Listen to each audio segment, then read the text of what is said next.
Can you elaborate on the potential synergies that can be unlocked by Trans Hex buying Namaqualand?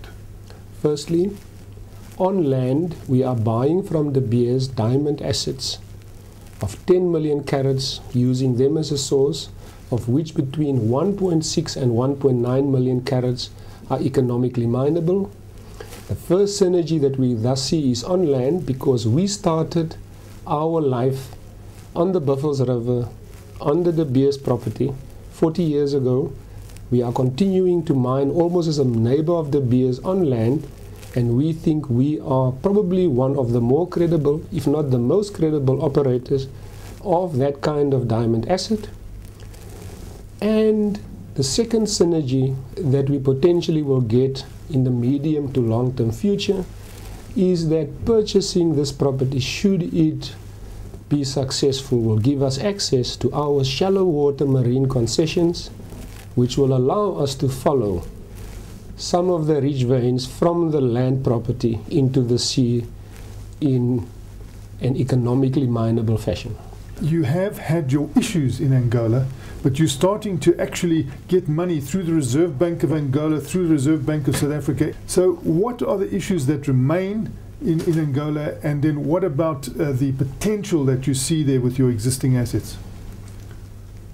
We have, on an equity accounting basis, brought back $3.5 million from Somi-Luhana back to South Africa. The diamond resource at Luhana, done to SAMRAC standards, are 10 million carats, of which 1.4 million carats is already in the probable reserve category. The issue going forward is how to grow the production footprint, because the contract states that partners are to fund their portion of the capital investment to the tune of their equity. We are working with our partners to try and access third-party capital from the Angolan banking system, and I will appraise the market as to progress as we go forward. And how much capital do you think your partners will require? It will not be more than $10 million.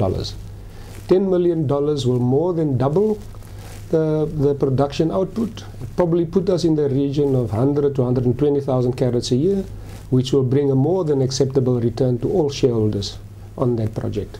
Can you give us a commentary on the state of your historical Trans Hex operations in South Africa? The second half proves that we can overcome difficulties when they occur. We are in a process of large-scale production sampling as we're mining. So at this stage, I can reasonably say that we don't anticipate the great underperformance to catch us in the way that it did in the first half. And we are hoping to give the market sustainable repeat performances at a modest level going forward from the declining South African asset base. The South African assets are in the last 6 years of life now. And that's why we went into Angola, and that's why we are really hopeful that we make the Namaqualand Mines acquisition come off as an extension to the life of this business. At year end, we had cash on hand of 268 million rand, up 22 million from the previous year.